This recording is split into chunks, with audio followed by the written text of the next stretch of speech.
A ver, comenzamos hoy el hito 4 y nos está quedando sistema hemolinfopoyético y sistema digestivo.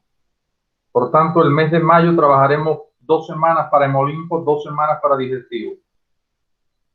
En esta semana vamos a tener 3 encuentros que no son evaluativos.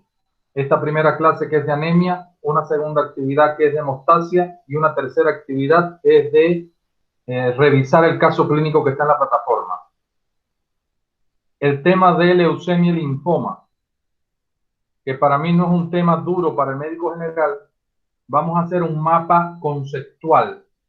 ¿Cómo lo vamos a dividir? El subgrupo A va a trabajar el tema de leucemias y el subgrupo B el tema de linfoma. El subgrupo A se va a dividir en 2 subgrupos chiquiticos, la mitad leucemias agudas y la otra mitad leucemias crónicas. Y el subgrupo B se divide en 2 subgrupos chiquitos también. Uno va a estudiar linfoma de Hodgkin y el otro enfermedad no Hodgkin. Van a hacer cada uno, va a ser un mapa conceptual y van a subirlo al Drive, a la carpeta correspondiente de cada uno de ustedes individual. ¿Me entendieron esta parte? Sí, doctor. Sí, doctor. ¿Ya? Entonces, la semana que viene estaríamos discutiendo el caso clínico en una de las prácticas. Otra de las prácticas estaríamos haciendo una actividad evaluativa entre ustedes y nosotros por videollamada, y la otra actividad sería a través de la plataforma. Quizás en dependencia de cómo yo vea la discusión del caso clínico y como estén ustedes preparados con el sistema hemolinfopoyético, quizás la actividad entonces de videollamada presencial lo que haga sea un Kahoot, es decir, depende de cómo vea la primera actividad de discusión de caso clínico. Entonces así quedaría más o menos la actividad de hemolinfopoyético. Después nos quedaría digestivo y nos quedaría el hito 5 para inicios de junio. ¿Qué puede pasar? Que nos incorporemos y haya un grupo de ustedes que está aquí en Santa Cruz y lo hagamos presencial. Hacemos entonces las actividades desde el centro de simulación, simulación de roles, actividades prácticas, sería todo práctico con los contenidos que vamos a evaluar en el hito 5. Y los que estén en Brasil lo haríamos de forma online. Pienso que así será el manejo de el hito 5 al final de gestión. Pero de cualquier forma, nada de eso está, todo eso está por confirmar. No tenemos nada cierto todavía. Lo más cierto es terminar el 31 de mayo con el hito 4. Doutor, Sí, Fernando. o calendário está programado hasta quando? Porque não temos o calendário dessa gestão. Si no lo tienen, si está en el sistema, ¿cómo no lo van a tener? Si ya yo lo bajé del sistema. De cualquier manera se los paso. Ya hazme recuerdo cuando termine la clase, yo se los paso más tarde. El calendario. Él debe de terminar el 26 de junio. El calendario normal. ¿Ya? ¿Alguna otra duda en relación con el avance de la materia?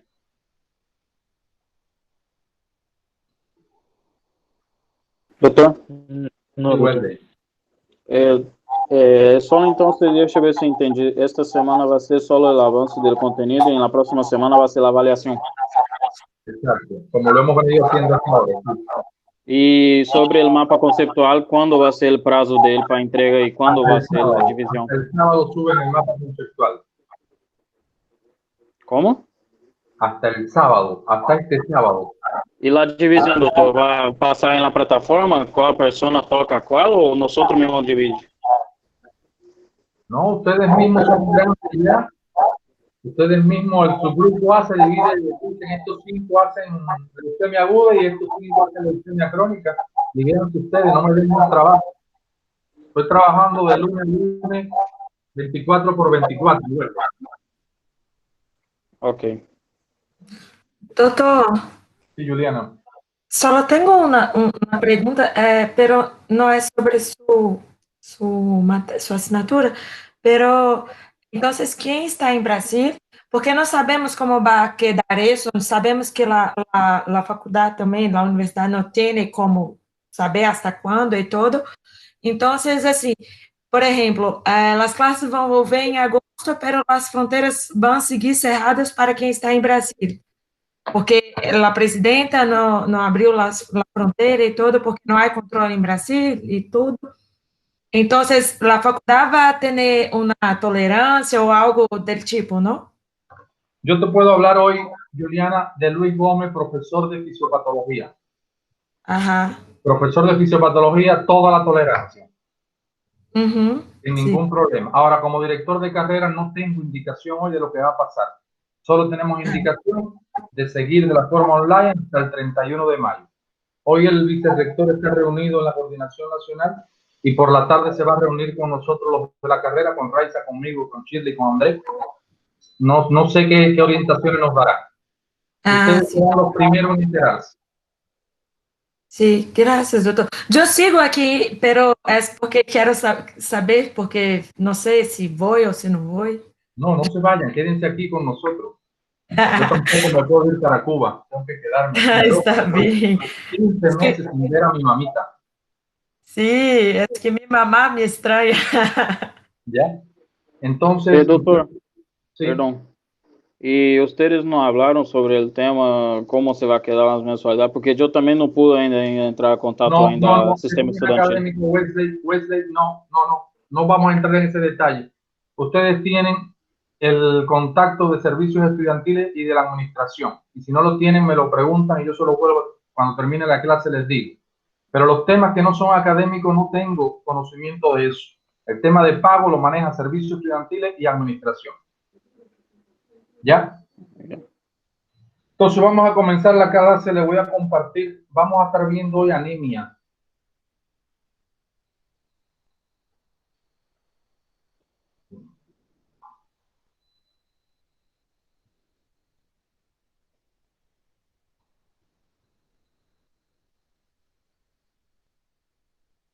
Me dan un chance.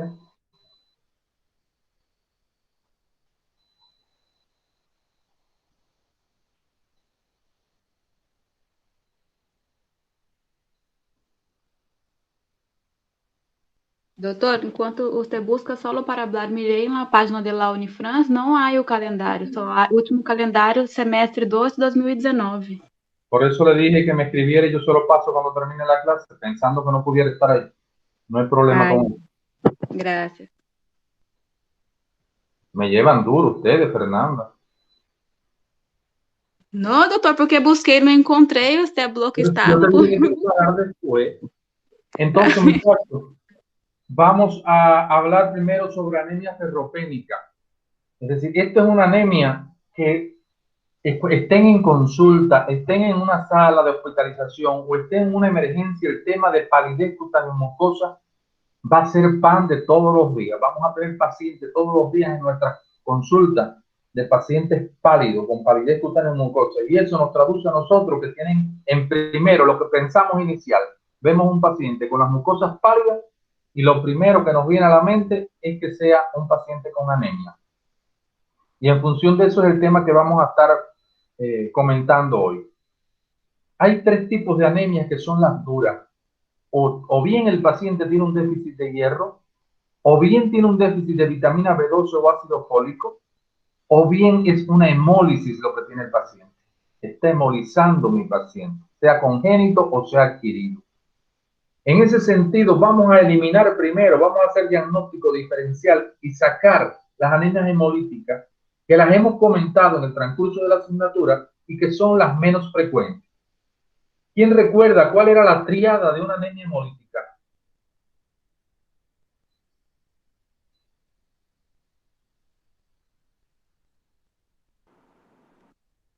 ¿Quién recuerda, muchachos?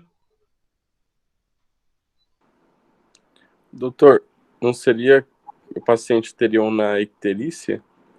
Ictero, ¿verdad? Porque si estoy destruyendo antes de los 120 días al hematía, al glóbulo rojo, eso aumenta la producción de bilirrubina y por tanto mi paciente está ictérico.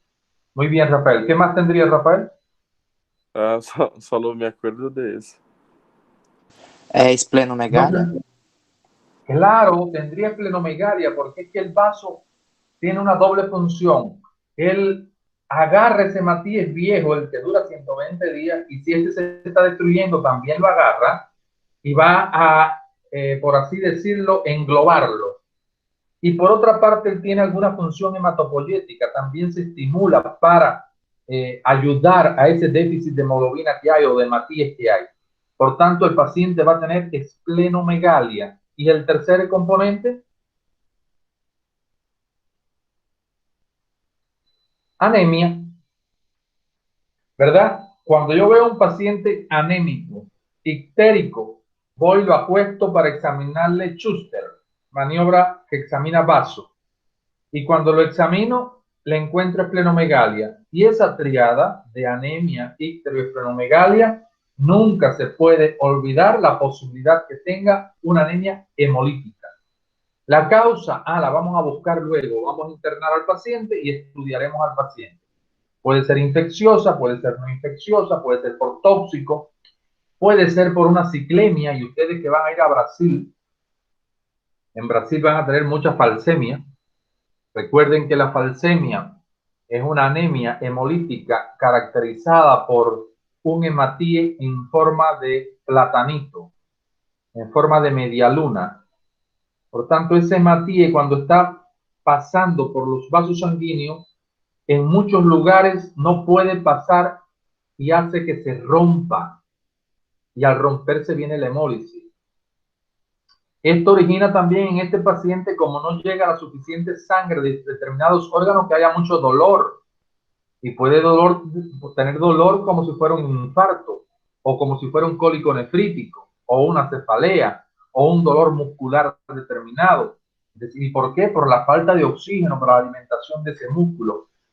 Entonces es un síntoma muy típico de los pacientes ciclémicos. Recuerden que desde el punto de vista fisiológico o metabólico, como queramos decirle, hay una conversión del ácido glutámico por valina en la cadena de ADN, y eso hace que el hematíe tenga esta forma. Esto es una anemia que antes era más frecuente, ahora es menos frecuente, porque todos los estudios que tenemos a nivel genético con la embarazada nos permiten hacer diagnóstico precoz. Además, los consejos genéticos a la pareja también evitan que tengan hijos con este tipo de enfermedad. Entonces, esa enfermedad no es tan frecuente. Vamos a concentrarnos en las anemias ferropénicas y en las anemias megaloblásticas, que sí son frecuentes y tenemos que tener muy claro en la práctica clínica. Ya yo les había pasado a ustedes y tienen en la plataforma algo sobre el metabolismo del hierro. Vamos a volver a recapitular. Recuerden que el hierro lo consumimos con la dieta. Y una vez que llega al estómago, ahí tengo vitamina C, ácido ascórbico, que trabaja junto al hierro para convertirlo en la forma férrica a la forma ferrosa. Una vez que ya yo tengo ese hierro convertido a la forma ferrosa, ya puede absorberse. Y esa absorción ocurre a nivel duodenal. Pero yo tengo que estar bien, mi cadena de ADN tiene que estar bien. Tengo que tener un gen que codifique esta reacción. Y ese es el gen HFE. Pero es que los receptores del hierro son los mismos receptores, tienen afinidad también por el calcio. Y tienen más afinidad por el calcio que por el hierro. ¿Qué importancia tendrá saber este detalle? De que el receptor es tanto para el calcio como para el hierro. ¿Qué importancia tendrá esto? ¿Quién me habla de eso? Porque se alimentarem ao mesmo horário alimentos que têm hierro e cálcio, vai ter uma absorção diminuída do hierro, porque se ocupa o mesmo receptor. Tú que tienes dos niños, Fernanda, ¿no? Sim, doutor. ¿Le dabas leche junto con el almuerzo? Não. Siempre se lo diste separado. ¿Te lo dijo tu mamá? ¿Te lo dijo el médico? ¿Cómo es? É que eu sou nutricionista, doutor. No te vale. No te vale. Claro, ¿verdad? Entonces Fernanda ha dicho algo muy básico, pero muy elemental, pero muy importante. Porque nos van a llegar a la consulta, en el consultorio, la mamá con un niño lindísimo, que pesa los 10 kilos que tiene que pesar al año. Hermoso el muchacho. pero cuando le miramos las mucosas está pálido y tiene anemia.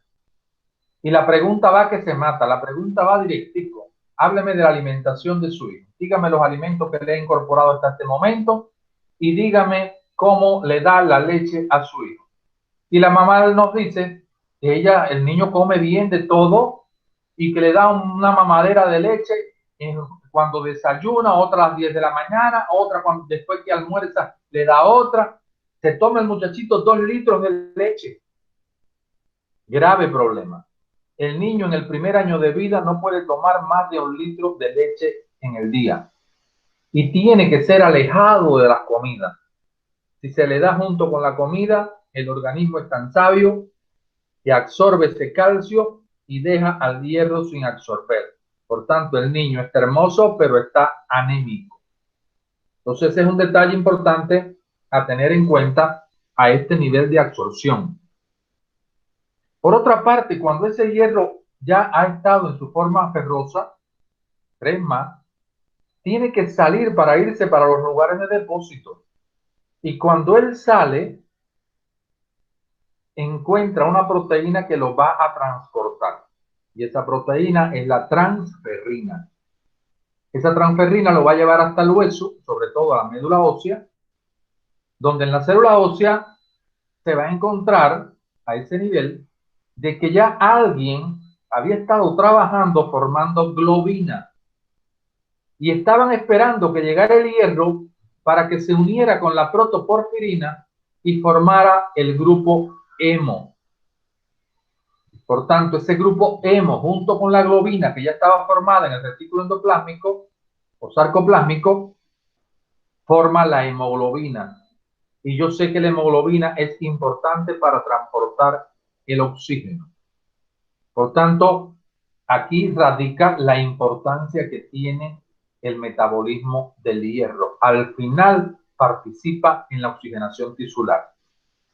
Recuerden que el hematíe dura 120 días y ese hematíe se desdobla de nuevo en grupo hemo y grupo globina. El grupo hemo suelta al hierro, lo saca de su grupo y ese hierro puede ser vuelto a utilizar.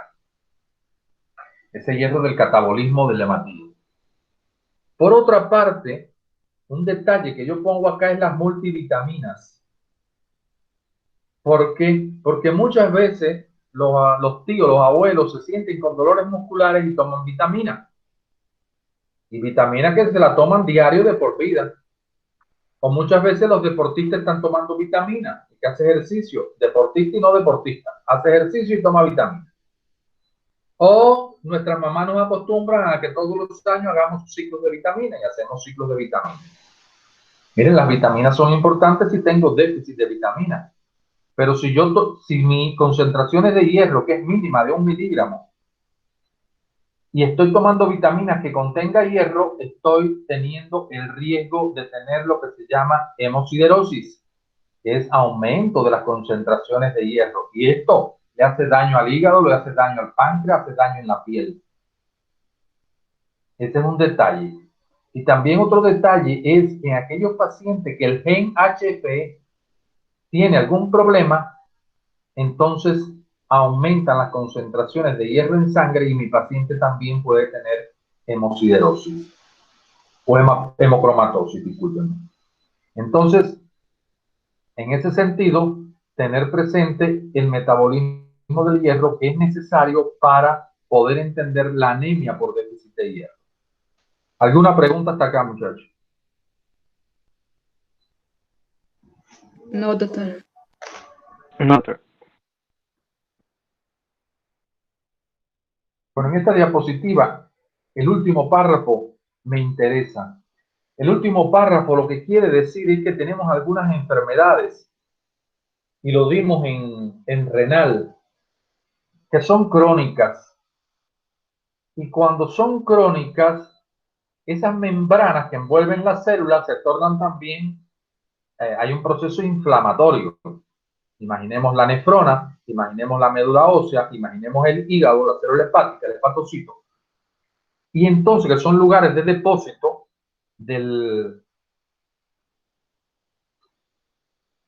y de producción de hematíes, Imaginemos entonces que tengo una enfermedad crónica con un proceso inflamatorio y yo quisiera sacar el hierro para llevarlo a la circulación en un lugar de depósito.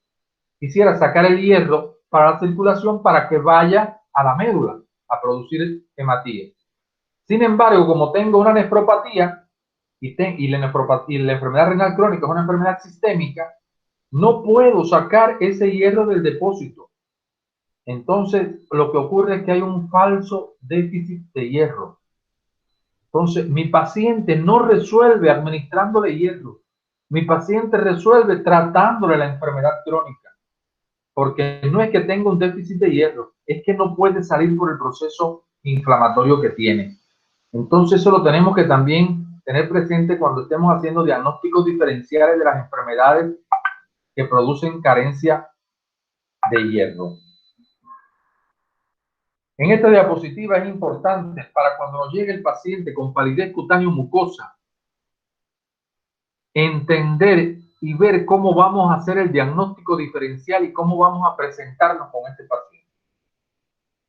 Si me llega un paciente y yo le miro las mucosas y están pálidas, lo primero que hago es preguntarle de su alimentación para ver si él está ingresando la cantidad de hierro suficiente para el metabolismo del mismo y la formación del hematídeo o de la hemoglobina. Fíjense cómo dice déficit en el ingreso, malos hábitos dietéticos, ablactación incorrecta. ¿Qué es lo que es ablactación, muchachos? Ablactación.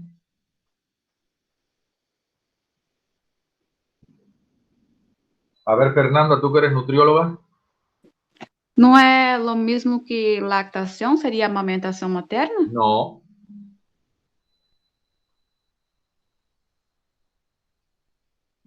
Ablactación va a ser la incorporación de los alimentos no lácteos.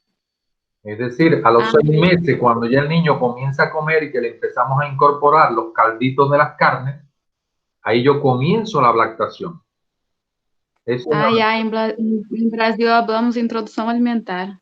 Ah, bueno. La introducción alimentaria. Bueno, el término de ablactación es introducción alimentaria. Entonces, muchas veces no le incorporamos las carnes al niño correctamente, no le incorporamos el huevo. Entonces, todo eso hace que el niño no tenga la posibilidad de tener el hierro suficiente para su metabolismo. Fíjense que en segundo lugar habla de los problemas de la absorción, como por ejemplo un síndrome de malabsorción. Si hay algo que esté produciendo trastornos en la absorción del intestino delgado, a nivel del intestino delgado, por supuesto que el hierro no se va a absorber y mi paciente va a estar anémico, desnutrido, con diarrea posiblemente. Si yo tengo un cáncer a nivel del tubo del intestino delgado y tengo que hacer una resección de esa parte del intestino, por lo tanto me voy a llevar todas las células absortivas. Si le hago una gastrectomía a mi paciente, posiblemente el lugar para donde ocurre la unidad de la vitamina C con el hierro férrico tenga algún problema y no pueda ser convertido en hierro ferroso. Es decir, que hay problemas con la absorción. Déjame hacer una pregunta.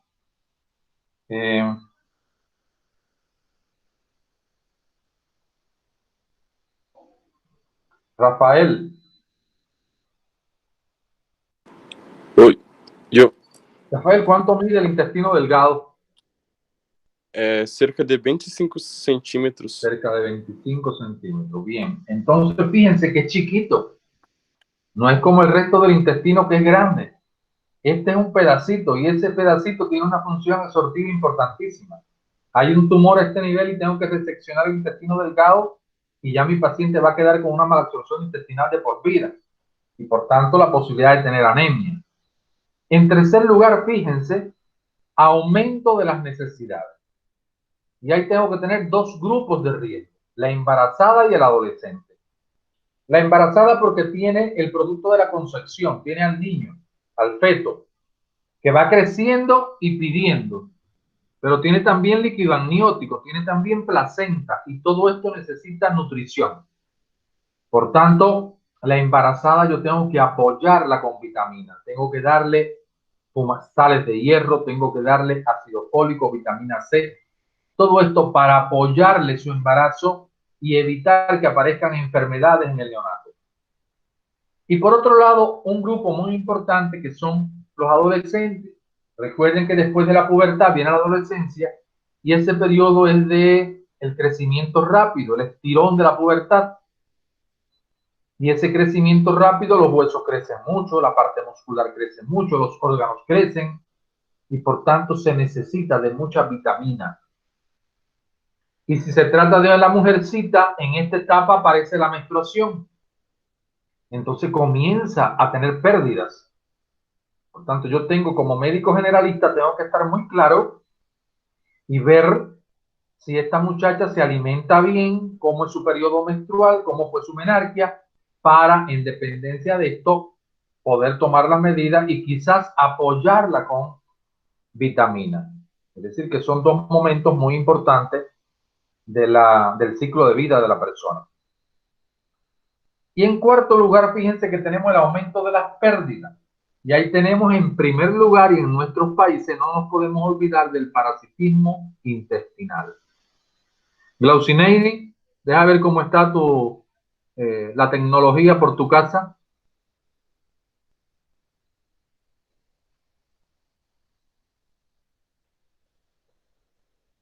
Glaucineidi.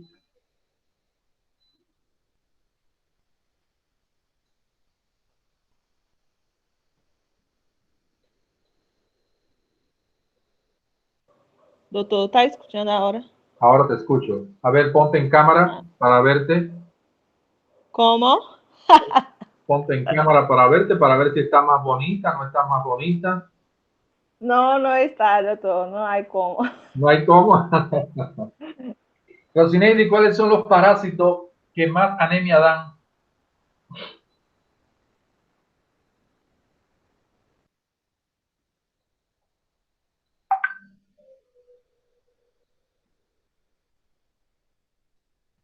Glaucineidi. Oi, doutor. Não sei. Parásitos No anemizantes. ¿Quién me habla de los parásitos anemizantes? Eu recordo, creio que de necatoriases, né? Necator americanos, creio que da anemia, ¿no? Ese no lo podemos olvidar porque es que es de nuestro continente. Necator americano. Ese parásito tiene dos cosas. Es anemizante y da síndrome de Loeffler. Tiene un ciclo evolutivo por el pulmón. Por tanto, manifestaciones respiratorias, tos, alergia. Entonces, no nos podemos olvidar del Necator. Otro. Também tem o ancilostoma duodenalis, que é muito El parecido. ancilostoma duodenal. Otro. Giardia também, doutor? No, no creo que la giardia sea anemizante. No lo he leído eso. Ni lo he visto Entamoeba tampoco. estolítica, doutor? No, tampoco. A no ser que una ameba que tenga un sangrado, porque recordemos que da la disentería mediana y los cuadros disentéricos puede haber heces con sangre, a no ser que tenga un sangrado muy importante en esa diarrea que lleve a la anemia, pero no es frecuente eso. Oxiúrio, então, já que habla de hemorroides, ¿no? No, el oxiro lo que da es mucho prurito, pero anemia no. Mucho prurito anal. E trituris tritiura? Ah, el trichuri sí, el trichuri puede ser anemizante, el ancilostoma, el estrongiloides, ¿verdad? Entonces me llega a la consulta un chiquito con la barriga grande, pálido, las uñas sucias y quizás hasta descalzo. Y estoy pensando, este muchacho está pálido porque está lleno de parásitos. Y estos parásitos deben ser los que están dándole la anemia. ¿Resolveré el problema dándole hierro o tendré que tratar el parasitismo? Tratar el Parasitismo. parasitismo. ¿Verdad? Entonces muchas veces los médicos generalistas les llega el paciente con anemia, lo ven pálido, tome, mire, usted se va a mejorar con fumarato ferroso 3 veces al día, vitamina C una tableta diaria y ácido fólico una diaria. Y ya, se quitó el caso de arriba porque le puso tratamiento para la anemia, pero no le trató la causa. Entonces no va a resolver el problema. Sangramientos crónicos. Ah, bueno, la mujer esta que viene a la consulta con una hiperpolimenorrea, es decir, con mucho sangrado vaginal. menstruaciones que le duran mucho, abundante y muchos días. Quizás tenga un fibroma, quizás tenga un cáncer cervicuterino, o quizás sea su ciclo menstrual normal. Entonces, esta paciente yo tengo que estudiarla para ver si es su ciclo menstrual normal o se trata de un fibroma sangrante que tiene una forma clínica que es hemorrágica. Entonces, importante el tratamiento de la causa. Y si se trata de un paciente con una úlcera péptica o una gastritis sangrante que la vimos en el paciente renal crónico hace unas semanas atrás, ¿qué complementario debemos hacerle a un paciente que sospechemos que está sangrando por una úlcera? Uma endoscopia? No. Claro que le voy a hacer endoscopía, Fernanda, claro que sí. Pero no es eso que quiero. Quiero un paciente que viene con dolor abdominal, yo pienso en una úlcera, en una gastritis, y digo, ¿será que está sangrando? Una eco, doutor? Uma ecografia? No, recuerden que los ultrasonidos, las ecografías, no visualizan vísceras huecas. Ah, verdade.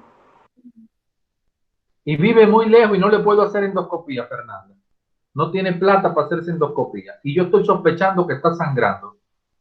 Exame de heces para mirar si hay sangre en la... Ah, eso lo habíamos visto en el paciente renal crónico, en la gastritis sangrante, ¿verdad? Entonces le voy a hacer sangre oculta en heces, buscando la posibilidad de que tenga un sangrado oculto y sea la causa de la anemia, esa úlcera sangrante o esa gastritis sangrante. Entonces también ahí pongo las hemorroides. Luego las hemorroides, cuando son de gran importancia, puede el paciente tener sangramientos importantes. ¿Cómo se llama el sangrado, Wesley? ¿Cómo se llama el sangrado que tiene por el recto un paciente con hemorroides? Sangrado en las heces? Ajá, ¿cómo se llama eso en medicina? Hematenesis. Así, por el recto. ¿Es sangrado en las heces o cómo? Sí, sangrado en las heces. Hematemesia es vómito con sangre. Ah, no.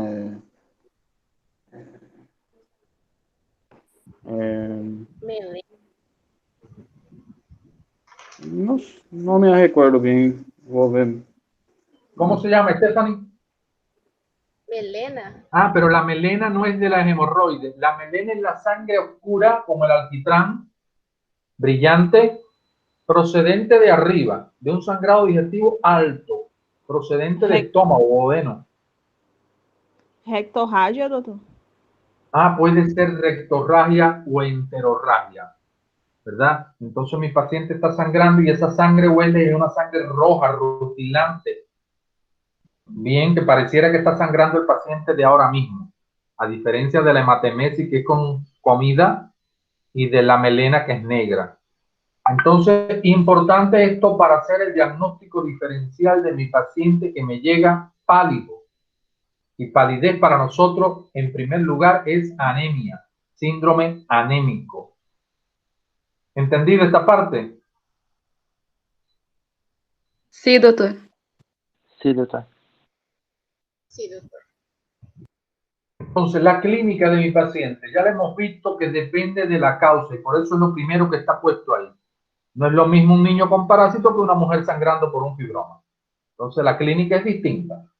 Pero hay algunas manifestaciones que yo como médico quiero ir a buscar para ver si me ayuda en algo a decir que es déficit de hierro. Si ustedes se dan cuenta, lo primero es para todo el mundo. Debilidad, fatiga, insomnio, cefalea, palidez cutáneo mucosa. Eso lo tienen todos los pacientes con anemia. Pero ya después vienen algo que son particularidades. Por ejemplo, glositis. Fernanda, ¿qué es lo que es la glositis? No recuerdo, doutor. ¿Cómo va a ser eso? Alan.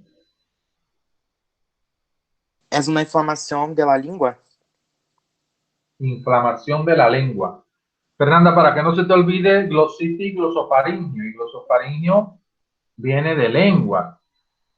Es decir, tiene parte que es la lengua. ¿Y cómo se llama el par 12?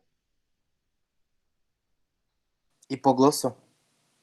Ah, hipogloso también viene de lengua, glositis. Entonces, inflamación de la lengua con atrofia de las papilas linguales. Es decir, que las papilas es una lengua despapilada, una lengua lisa. Este paciente también tiene disfagia. Disfagia es dificultad para tragar. Entonces yo tengo que preguntárselo porque a lo mejor el paciente no me lo dice. En el caso del déficit de hierro le vamos a llamar, como dice ahí, disfagia sideropénica o síndrome de Plummer-Vinson. Este paciente tiene estomatitis, tiene aftas bucales, tiene peladitas, lesiones en la boca y hay gastritis. Fíjense que a este paciente le vamos a ver un pelo que es un pelo fino, quebradizo, un pelo malnutrido, amarillento, como quemado. Enseguida nos llama la atención el pelo de esos niños desnutridos, anémicos, que se torna con esa característica. Y tienen algo característico estos pacientes, pica. Dice ahí que la ingestión de sustancias no alimenticias. Las embarazadas, por ejemplo, cuando están con anemia, les gusta comer mucho hielo de la nevera. El niño cuando está con anemia por parásito le gusta comer tierra. Eso se llama pica en medicina. Puede haber esplenomegalia, pero no es lo frecuente en esta anemia. Puede haberlo. Las uñas de mi paciente se tornan al revés de como las tenemos. Nosotros las tenemos de forma convexa. Y vamos a ver las uñas cóncavas, uñas en cuchara. Y trastornos menstruales en la mujer por las causas que ya estuvimos diciendo. Entonces, si bien tiene la anemia ferropénica manifestaciones generales de toda una anemia, hay algunos elementos que le dan cierta tipicidad que quizás el paciente no me las diga y que yo tengo que preguntarlas. ¿Qué complementario le vamos a indicar a un paciente con anemia que sospeche déficit de hierro? Vamos a indicarle un hemograma porque quiero ver cómo está la hemoglobina. Recuerden que la hemoglobina tiene que estar de 12 a 15 en la mujer y de 13 o 14 a 17 en el hombre. No puede haber conformidad con ninguna de ustedes con hemoglobina por debajo de 12. Estudiantes de medicina con hemoglobina por debajo de 12 o se estudia o se alimenta bien si la causa es alimentaria. Pero no puede ser que tengan por debajo de 12 porque yo sé que la hemoglobina transporta oxígeno y el oxígeno es necesario para todos los metabolismos. Por lo tanto, hay algunos metabolismos que se van a quedar carentes de ese oxígeno. Entonces le hago hemograma para ver la hemoglobina y ver el hematocrito. Tengo que hacer una lámina periférica. Quiero ver cómo está, cuáles son las características morfológicas de ese hematíe. Y en el caso del déficit de hierro, voy a ver que es un hematíe hipocrómico, poco teñido. Crómico quiere decir color. Es poco teñido, hipocrómico y es de pequeño tamaño, microcítico. Y también con eso nos van a ayudar las constantes corpusculares. Voy a hacerle un conteo de reticulocitos. ¿Por qué? Porque yo sé que en la serie eritropoyética el precursor inmediato del eritrocito es el reticulocito. Por tanto, si tengo una anemia muy importante, los reticulocitos también caen, disminuyen. Voy a indicarle hierro sérico para ver el hierro circulando en sangre. Aquí no está, pero le puedo indicar un índice de saturación de transferrina. O le puedo indicar ferritina sérica.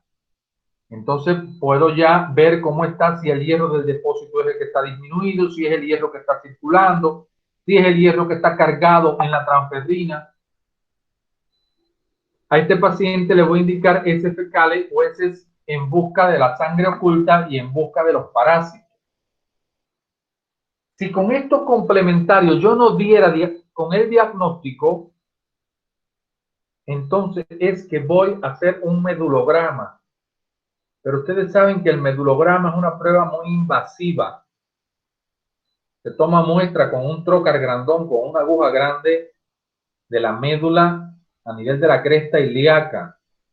Y eso es muy doloroso. Por tanto, a este paciente yo lo evito, trato de llegar a diagnóstico con lo que tengo antes de hacer un medulograma. Si es necesario, lo hacemos. Y un elemento importante es la respuesta terapéutica de mi paciente. ¿Qué quiere decir esto?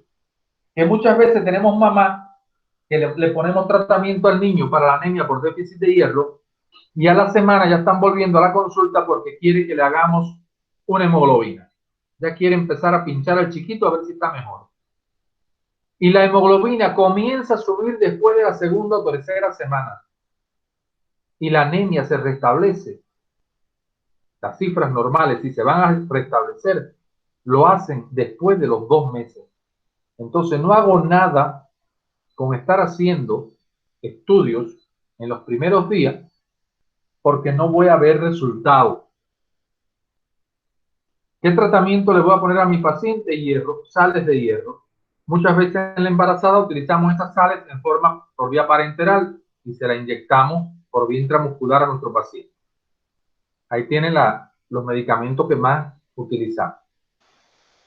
¿Dudas en relación con este tema, con anemia por déficit de hierro? Doutor, yo tengo unas preguntas, pero ¿por qué tengo anemia por toda mi vida? ¿Puedo hacer? Claro. Es porque una es que mi ginecóloga siempre habló que no entendía muy bien por qué que en mis exámenes yo siempre tenía anemia, pero mi ferritina siempre fue muy alta. Entonces, para ella hablaba, no voy a tratar su anemia porque su ferritina es alta, que es depósito, ¿no? De hierro y todo. Y ahí, ¿eso es así mismo? ¿Entendiste lo que yo te dije cuando leí este último parrafito? Falso déficit de hierro. Entonces, estaba con duda en eso y ahí, solo que no quise interromper su explicación. Entonces, si la ferritina está bien, quiere decir que el depósito de hierro está bien. No hay problema con la ingestión. Entonces, hay que buscar algo fuera de lo de el metabolismo del hierro que esté haciendo que esté inflamada esos lugares de depósito. Entonces, por ahí debe estar. Cuando se trate esto, tu hierro debe de comenzar a circular normal y tu hemoglobina debe normalizarse. ¿Cuál es el valor normal de tu hemoglobina? 12. Bueno. ¿O meu? ¿Cómo? ¿El mío? Sí, el tuyo. Ya llegó hasta 8, pero en general es 10. No, eso hay que estudiarlo bien. Porque Eso hay que estudiarlo. No, es muy difícil, muy raro estar en 12. Pero tampoco puedes tenerla en 8, ni en 9, ni en 10. Eso, una vez incorporado, vamos a ver para que te vea un internista primero y después si hace falta el hematólogo, pero no me gustaría. No, es déficit de vitamina B, es eso. Ahí lo sé, essas outras coisas. Sei que tenho deficiência de vitamina B, que tenho anemia perniciosa. Es otro tipo de anemia. Sí. Ya. De outra coisa, por eso que... Ya. Bueno, eso lo vamos a ver ahora. Pero siempre, muchachos, esta diapositiva a mí me ayudó mucho cuando mi profesor me lo dijo y cuando lo vi también en el libro básico nuestro, para enfrentar un paciente pálido, para enfrentar un paciente con anemia. Enseguida nos ubicamos en el contexto del paciente. Y nunca se queden tranquilos con hemoglobinas bajas. Hay que buscar causa. ¿Alguna otra pregunta? ¿Por qué cuando hacemos a reposição de hierro com sulfato ferroso, en las primeras semanas tenemos diarrea? Es una reacción adversa de la sal. Algunos pacientes, ¿verdad?, que tienen diarrea. El mecanismo exacto no sé decirte cuál será, pero sí está descrito como dentro de las reacciones adversas de las sales de hierro, están descritas. Cuando demos diarrea ahora en el otro, en el sistema digestivo, que hablemos de causas, están los medicamentos y dentro de los medicamentos están las sales de hierro. Es decir, que están descritas dentro de las reacciones adversas. Nos queda de estudio independiente para usted y para mí. Otra cosa.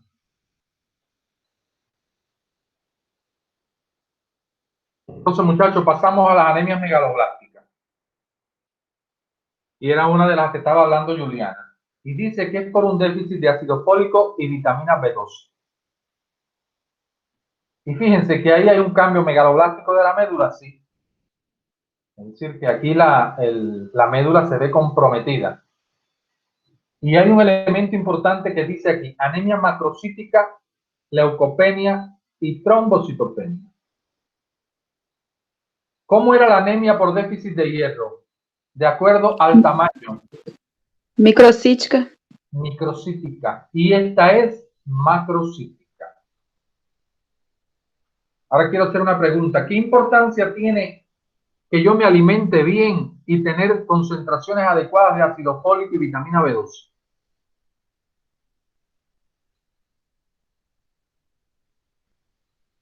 ¿Qué importancia tiene consumir los alimentos que vienen siendo más o menos lo mismo que para el hierro y tener buenas concentraciones de ácido fólico y vitamina B12? ¿Qué importancia tiene para la vida? Ele é necessário para a síntese de ADN, ¿no? Es muy necesaria para la maduración del núcleo. Y si es para que se madure el núcleo, tiene que ver con el ADN. Y si tiene que ver con el ADN, tiene que ver con síntesis proteica. Entonces, si yo no tengo ácido fólico y no tengo vitamina B12 suficiente, mi núcleo no se desarrolla y mi síntesis de proteínas se van a ver comprometidas y va a dar manifestaciones clínicas de mayor envergadura que la anemia por déficit de hierro.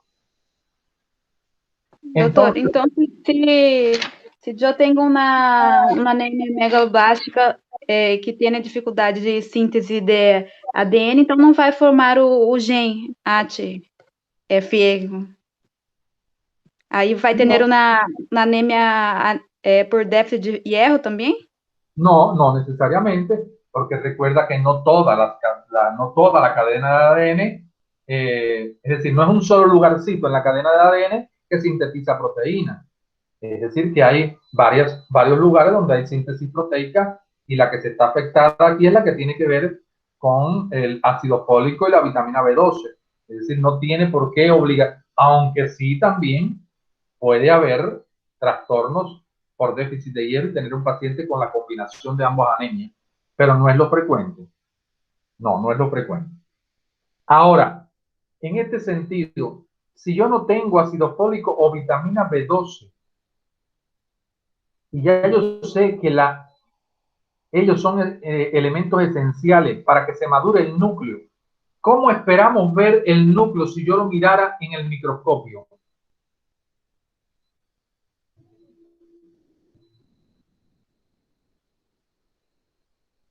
Sería cromatina inmadura. Ajá, tendría una cromatina inmadura, pero ¿cómo yo miraría esa célula si él no se ha madurado?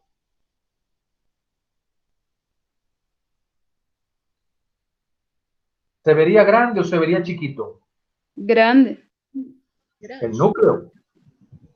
No, núcleo chico. Célula grande. Isso. Voy a ver un núcleo pequeñito porque es inmaduro, porque no hay ácido fólico ni vitamina B12, con un citoplasma bien desarrollado. ¿Qué me impresiona entonces cuando yo veo la célula? Me parece ver una célula gigante, porque estoy viendo un citoplasma grandón con una bolita en el centro del núcleo.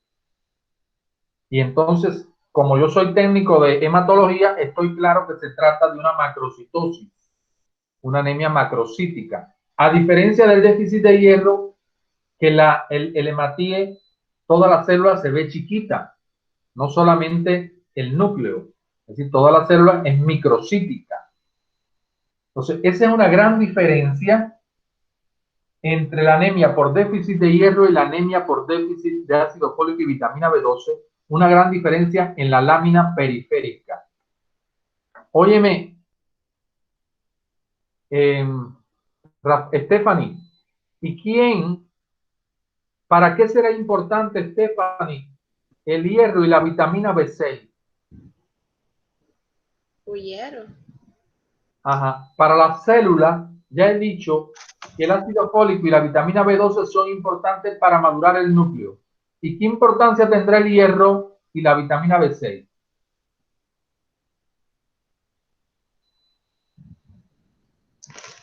O hierro sería para ingresar.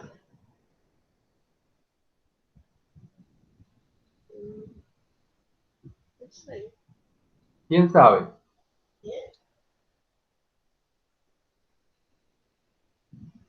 Rafael, Alan, Yara, Wesley. É essencial para a função das enzimas? No, no, no precisamente.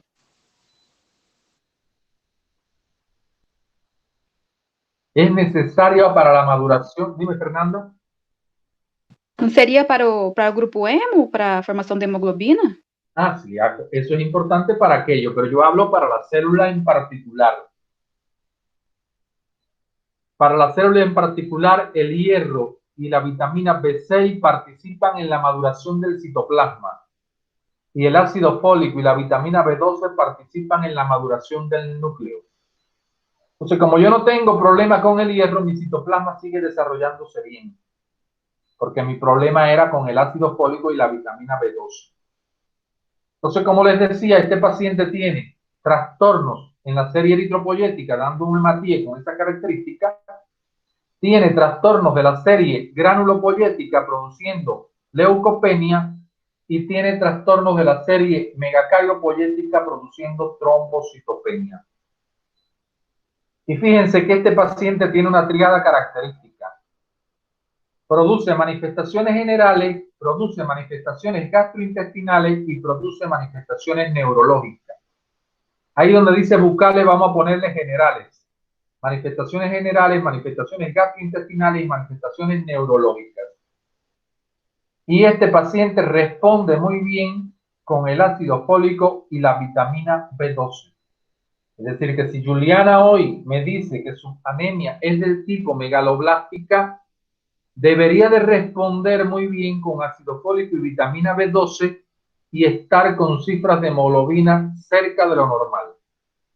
De lo contrario, o no está haciendo el tratamiento, o el tratamiento es insuficiente, o existe otra causa, que ya estoy recordando que ella me comentó en algún momento. Esto es lo que yo le hablaba ahorita.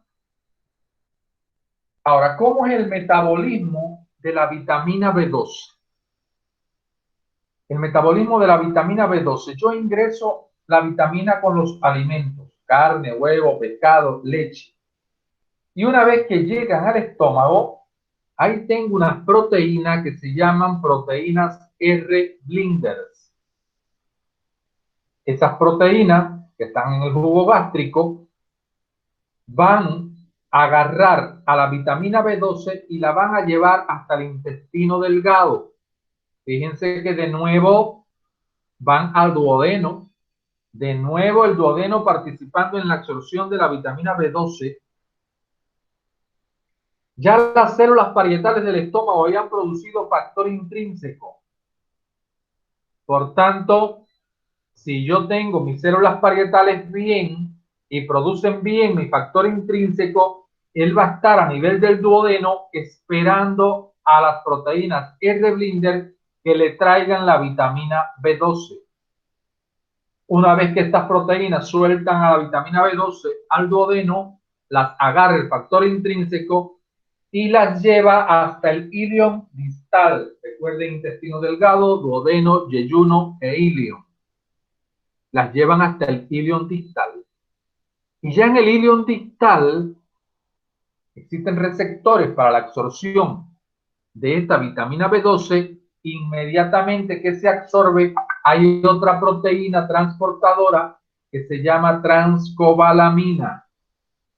Y esta proteína es la que lleva la vitamina B12 por la circulación hasta los diferentes lugares donde se va a necesitar.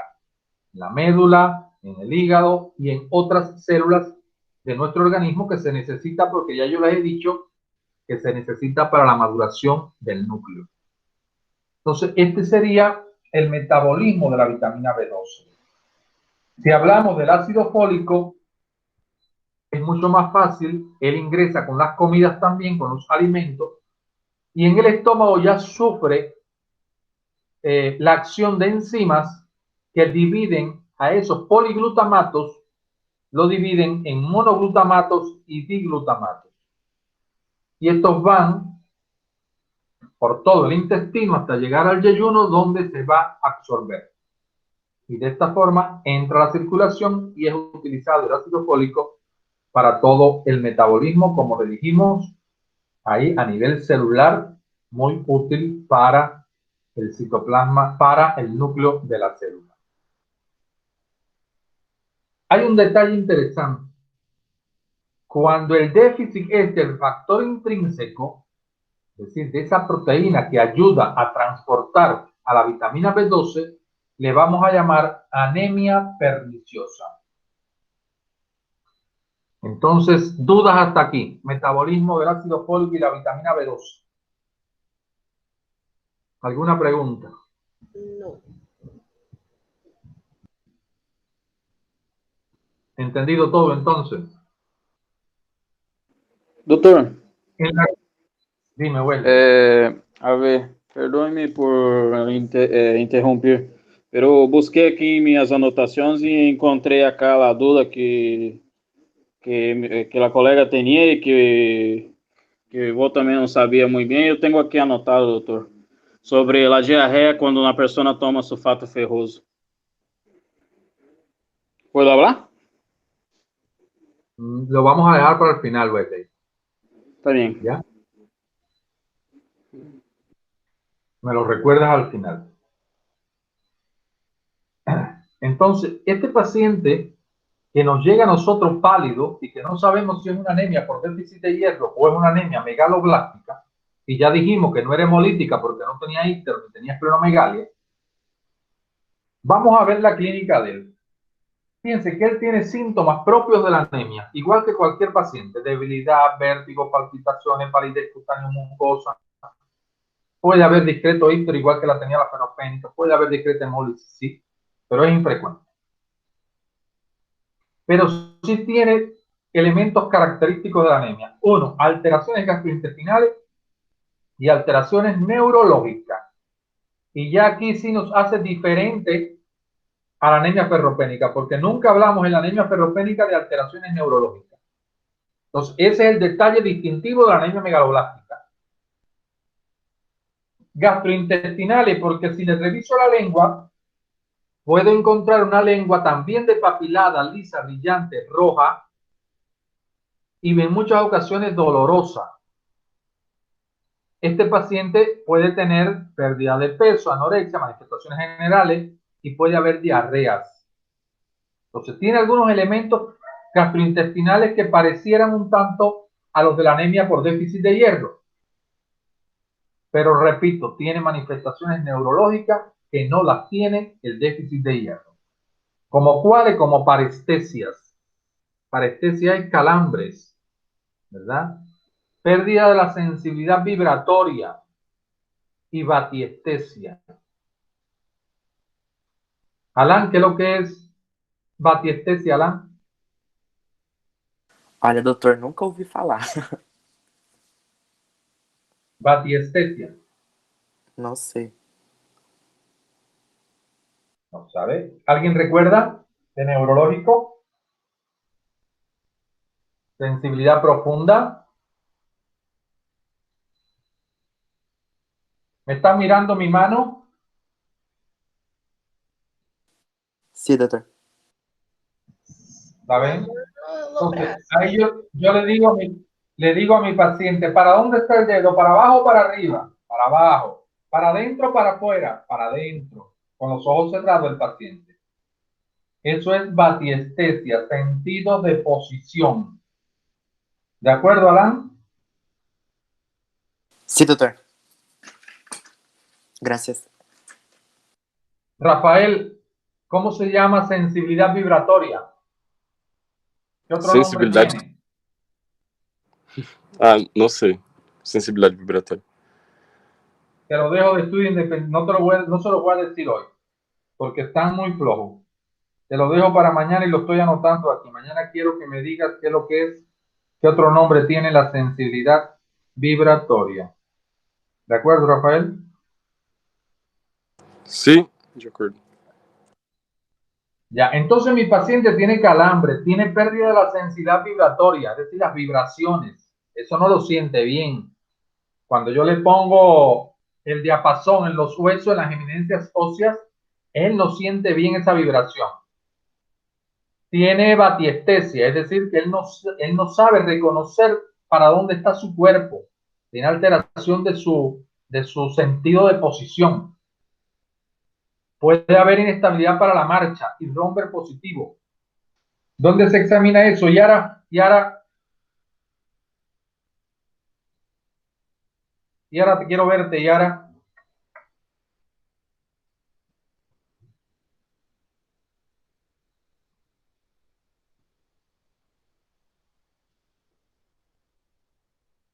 Yara, está ausente, Yara.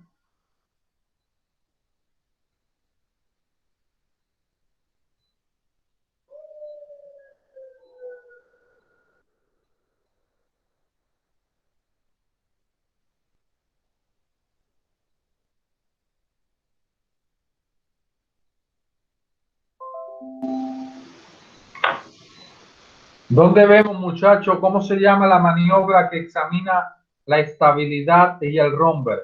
La marcha.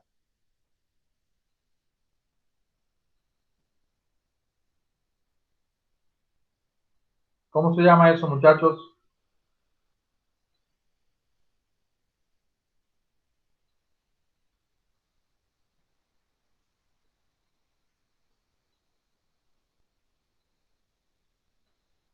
¿No saben?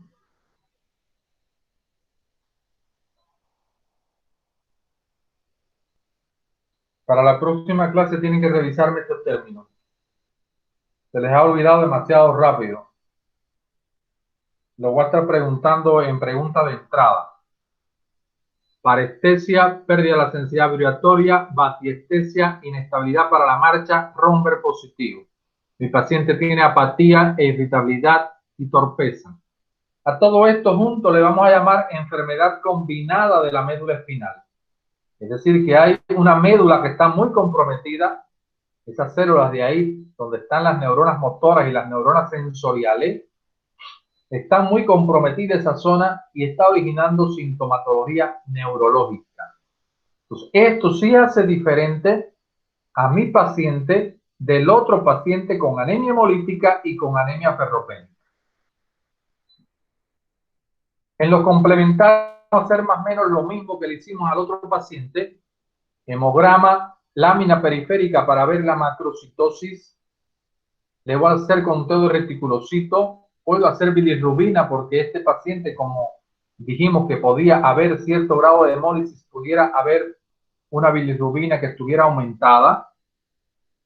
Este paciente pudiera tener hierro sérico elevado, como mismo dijimos, de que pudiera tener alguna enfermedad crónica y pudiera también estar con algún daño y tener combinaciones de las dos anemias, tuviera déficit de las dos elementos. Dosificación de vitamina B12, de ácido fólico, disminución de la secreción cloridopéptica. Recuerden que a nivel del estómago, si hay una disminución de la secreción de ácido clorhídrico, estoy pensando en la relación que tiene pexinógeno, pexina, factor intrínseco. Y recuerden ahí en la parte alta del estómago, las células parietales y las células principales. Por eso el otro también hago gastroscopía buscando atrofia de esa mucosa gástrica y que no haya la producción de estos elementos. Y decíamos que en última instancia le haría medulograma a mi paciente si yo no llego a diagnóstico con los otros complementarios. Y en el tratamiento es tratar la causa y la administración muchas veces de por vida del ácido fólico y de la vitamina B12. ¿Dudas en relación con este tema? Con anemia megaloblástica. Doutor, uma pessoa que tem gastrite é propenso a ser uma anemia megaloblástica ou anemia perniciosa? Cualquiera de las dos, Qualquer das duas. porque recuerda que la perniciosa está incluida dentro de las megaloblásticas, es un déficit del factor intrínseco. Por tanto, una gastritis que afecte las células parietales del estómago pudiera entonces no tener factor intrínseco y no haber factor para transportar la vitamina B2. Por tanto, me da un tipo de anemia megaloblástica. Graças, doutor. ¿Entiendes? Sí. Otra duda, muchachos.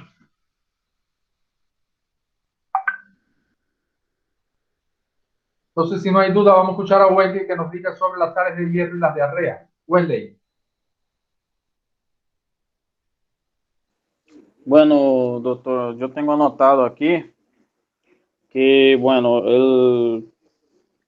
aquí habla que como el sulfato ferroso es una sustancia muchas veces química, y bueno, podemos hablar que la función del intestino es que absorbe aguas y minerales, ¿no? De los alimentos, la función principal del intestino. Y bueno, como el sulfato ferroso va a ser absorvido en el intestino, una de las sustancias, ele inibe una sustancia como fitatos.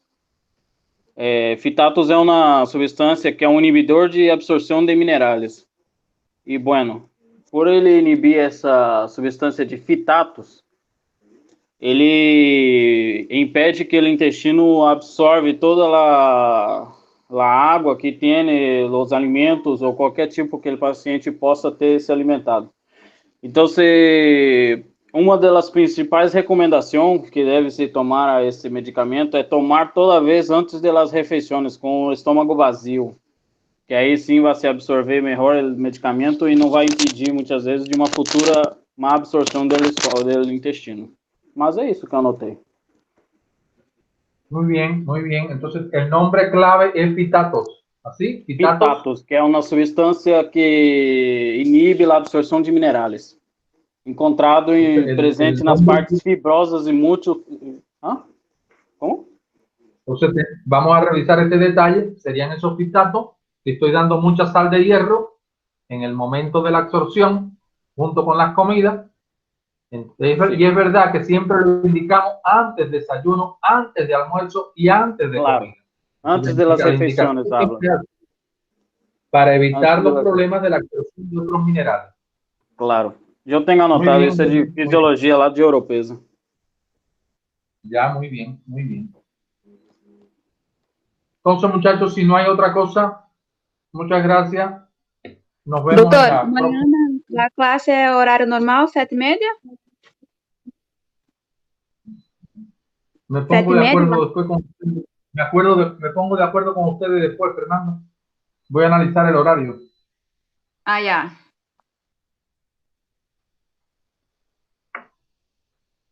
Ustedes son el grupo A, sí. ¿Existe algún inconveniente del grupo de ustedes hacer la práctica de mañana, hacerla el viernes junto con el B? No. Por mí no. Por mí no, doctor. Entonces tendrían una el jueves y tendrían la otra el viernes. Ya. ¿Puede ser así? Ya, doutor, está bem. Sí, doctor. Sí. O único problema é que da outra vez não conseguimos entrar, doutor.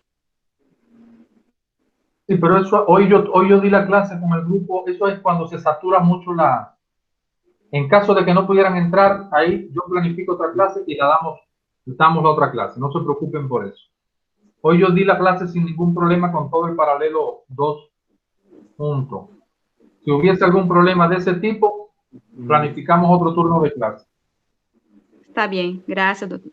¿Ya? Doutor, Ya. Dime. Tá certo acá e tudo. Eu busquei aqui em livro de semiologia. É hipopalestésia, que se llama la sensibilidad vibratoria. No. Deja que lo revisen todo. Está cerca el nombre ese. Está cerca el nombre. Ah, ya. Ya, lo voy a preguntar mañana o en la próxima clase. Ya, entonces nos estaríamos viendo el jueves por la mañana. ¿De acuerdo? De acuerdo, doctor. De acuerdo, doctor. Ya, doutor. Ya, gracias, muchachos. Gracias. Gracias a usted. Chao. Chao, chao.